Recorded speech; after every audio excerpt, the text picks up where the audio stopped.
Hey guys, it's Maki the American here, and I am currently going to go ahead and start off a little segment that I am calling What's Happened in the Otaku Community This Week. And it's probably going to be a little bit slow for some weeks, obviously because of the fact that sometimes we don't have a lot of news in the otaku community. But for 2016 at least, we had an abundance of news and things that were going on that were so amazing. So we're just going to go over some of the most recent topics that have come up this week. And we're going to start off with the general news. And I'm sharing with you guys here the document of the data that I have collected over the week, so that you guys can see what's happening as well. If you can't hear me very well, or you're like, fuck this audio, you can just go ahead and read what I'm showing you here, and I will have all of these links in the description below so that you can actually look at the articles that I was looking at when I found all of these different news pieces. Starting off with our general news, the Seven Deadly Sins manga has gone on hiatus until January 18th of 2017. It's not really a long hiatus compared to a lot of other mangas and animes that have gone on and then just never came back, really. But it's still kind of heartbreaking to a lot of the fans, especially with the high hopes that they're going to make a second season of the very popular anime that Netflix made. The hiatus is due to Suzuki being hospitalized after undergoing a medical procedure, but we're being reassured that his condition is not serious. He's just going to be in there for a couple weeks, and then he says after that he's going to start up on the manga again. And then there's big news for Sword Art Online fans. The news cast members for the upcoming Sword Art Online movie, Ordinal Scale, have been announced, and those are some new characters and new actors that are doing that. The movie is set to premiere on February 18th of 2017, so get your body pillows ready for that. And then there's exciting news for me and members of the American fan base, and pretty much everywhere. Blood Blockade is coming back for its second season, and that's been announced for 2017. The season title is Kakai Sensen and Beyond, or in English that's literally just Blood Blockade and Beyond. And Studio Bones is still animating that, and it's going to have all of our favorite crazy nutcase characters still included. And then moving on, we have some good news for American fans. Dragon Ball Super is hitting Toonami on January 7th, and I know Toonami is spelled wrong the first time. Don't bring it up. It's coming back on January 7th of 2017. Apparently it's something to do with the goodwill between Toonami and all of the other Dragon Ball series that have aired. And that's according to Adult Swim. And then, of course, there are rumors of the Feels train coming back into the station. The rumor is that there's a tease for Anime Japan that they're making more Clannad. Hopefully, for some people, the rumor is true, and we're hoping that it's still as much of an emotional train wreck as it was before. That is nothing confirmed, though. It's just kind of a rumor that's floating around. And then, as for local announcements for all of the fans who, like me, live in Ohio or the Midwest, or go to OhioCon, which is a popular anime convention in Columbus, Ohio, every year. They have a new international guest that they've announced, Yu Asakawa. Wow. Okay. For those of you who don't know, she's a really well-known voice actress from Tokyo, and she voiced characters like Leona from Akame ga Kill and Ryder from Fate/Night. I can't even speak English. I can't speak anything today. As well as being the voice of the famous Vocaloid Luca. If I could speak any language, it would be fantastic, honestly. And then, of course, in movies, the two biggest animated movies of the year that have really struck the platform were No Name and Silent Voice.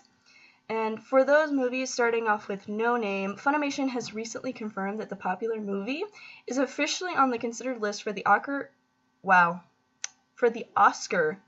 of Best Animated Movie, and that's an American platform, which is really a big step up for a lot of Japanese films. I believe the last movie that was nominated for that was a Studio Ghibli film, and this is not, for those of you who don't know, No Name is not a Studio Ghibli, which is a really impressive feat because a lot of animation studios have struggled to beat Studio Ghibli with their animated movies. I can't speak tonight. It's not working. And then, of course, who can forget the other spectacular hit from Kyoto Anime, which was Silent Voice, and it has officially earned over 2.2 billion yen in the Japanese box office, and we're all hoping that it continues to ride that train right up the mountain and just keep breaking down all of the barriers about animated movies from Japan.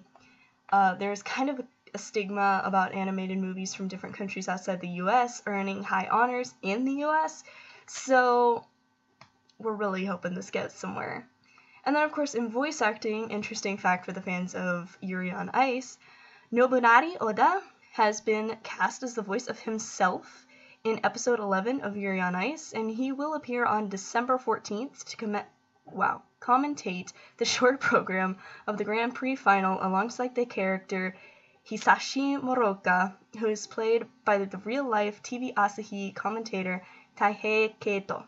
So that's kind of the interesting with Yuri on Ice, is a lot of the time the characters are real-life people. These ice skaters were not just made up out of the blue. So it's an interesting fact that they're actually bringing in the real-life person to play himself in the anime. I'd love to get the ice skaters' opinions on the show. Like, to see, like, actual real-life world finalist ice skaters watch the show and be like, are we really this gay? Alright. And then moving on, a lot of the time, a lot of people in the otaku community somehow or another get involved in the Korean influences like K-pop or K-dramas, and it's kind of an interesting thing because it's just a very small cultural gap. People get offended by that. But for some reason, when we're influenced by Japan, we start to seek out other cultures that are, quote, similar to Japan, and one of those we get into a lot of the times is Korea. South Korea, to be very specific.